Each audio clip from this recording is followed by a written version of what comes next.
Hi, how's it going? My name is Nelson Daniel Carvajal, and in this video, I want to talk to you about fascinating topic that is starting to transform the world of technology, quantum computing.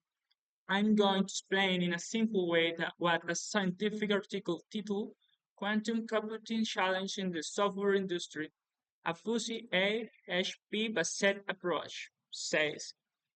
It was published in the journal Information in Software Technology. This study analyzes the main obstacles that software companies face in adopting this new technology, which, although it holds a lot of promise, still has a long and challenging road ahead. First, to put everything into context, let's remember what quantum computing is. Unlike classical computers that work with bits, which can be either 0 or 1, quantum computers use qubits, which can exist in multiple states at once thanks to properties like superposition and quantum entanglement. This allows them to perform calculations much faster, solving complex problems that would take a supercomputer years to complete. A commonly cited example in the article is Google's quantum processor Sycamore, which performs a calculation in just 200 seconds that would take a supercomputer 10,000 years. But here's the issue: translating that theoretical power into practical application in the software industry is not easy at all. The goal of the article is to identify and prioritize the main challenge preventing software companies from adopting this technology. To do this, the authors combine the two methods. One, a systematic literature review where they analyze 103 relevant articles. Two, and decision-making model called Fuzzy Analytic Hierarchy Process, or FAHP. This model helps to make complex decisions when many variables are involved, and it was used to classify the obstacles from most to least important. The study groups the challenge into four major categories. One, institutional barriers. These were the most critical include lack of government support for research, limit collaboration between universities, companies, and governments, absence of secure quantum communication standards.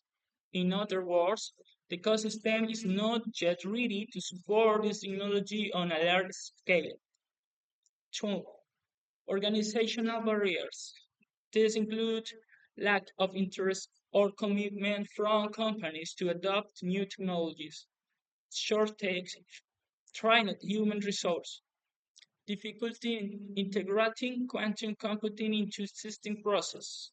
This shows that many companies are still not culturally or technology prepared to shift their infrastructure towards something so disruptive. Management barriers. These cover issues such as lack of funding for quantum computing projects, poor understanding of the value this technology can bring, lack of clear strategies for implementation. In short, most organizations don't have a definite plan for who to move towards quantum computing. Fourth, software technology barriers. This refers to lack of specific development tools, difficulties in designing quantum algorithms, reliability and scalability problems in current systems. For instance, many quantum algorithms still don't have a practical version, or there's no infrastructure to perform real tests. The FAHP model made it possibilities to rank those obstacles based on their impact. For example, collaboration between multiple actors was identified as the top institutional challenge. At the organizational level, The lack of interest in adopting new technologies was the most severe. On a technical level, the lack of resource for design and innovation was the biggest limitation.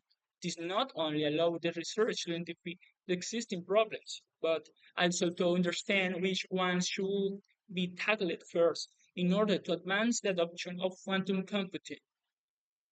The article concludes that if these barriers are not addressed, quantum computing cannot be fully leveraged, at least not in the short term. It also emphasizes the urgent need to promote quantum education to train professionals capable of working in this new paradigm, and it highlights that collaboration between academia, government, and industry is key. In addition, it suggests the creation of public policies, legal framework, and standards to help with the development of this emerging technology. To sum up, quantum computing is an incredibly powerful technology, but adopting it in the software industry requires much more than technical progress. It needs a complete transformation of the ecosystem from education and business management to industrial support. Thank you for watching this video.